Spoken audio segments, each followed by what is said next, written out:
Okay, great. So just going over one more time, we're gonna look at the project charter, right? Da, da, da, da, da.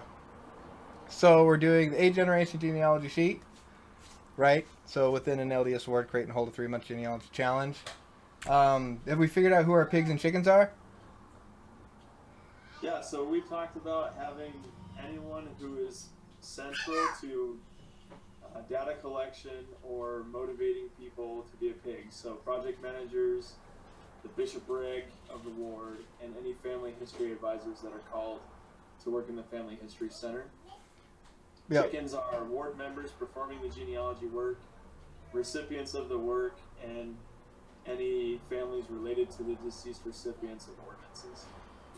All right. Yeah, that sounds good to me.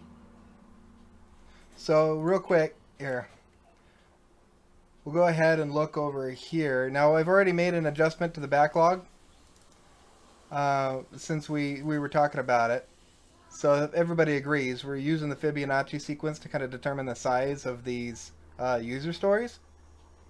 So obviously, when you're just starting a genealogy chart, it's not as hard, right? You got your living relatives at first, and we put that as a 2, and then as it gets more and more relatives, it gets harder. Doing a direct line to 8 generation one shot's tougher, so I got that as a 5. And then obviously when you go farther down, 7th generation auxiliary lines to present, 8th generation auxiliary lines to present, and 7th generation auxiliary lines to 8th generation. Oh, actually, there's a mistake here, because that one's probably not quite as hard as I thought.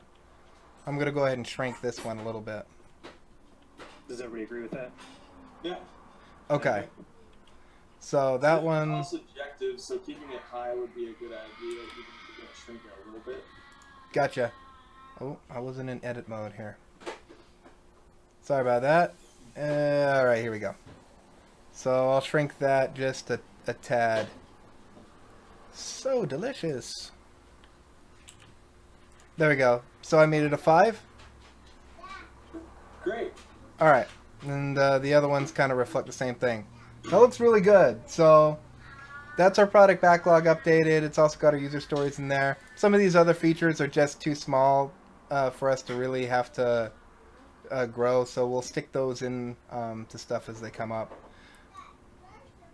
And it's just kind of a it's just kind of a schedule. This is when things are going to be applied. So those bigger things we'll get to sometime in the middle of the project, and they'll be done within the 3 months that we have allotted, hopefully. Okay, great. All right. I think that just about wraps it up. Is there anything else anybody wants to add? I just think the priority on the backlog is awesome, and we don't really need to change it throughout the project since our success and our kind of critique that we built last week about, what is it, the completion of each entry, it doesn't necessarily track which generation that's in. So it could be pretty fluid. It doesn't have to actually follow that priority at all. Yeah, that's a good point. I mean, we know that genealogy work kind of flows in whatever direction the genealogy stories take you. Okay, great. So, yay, kickoff.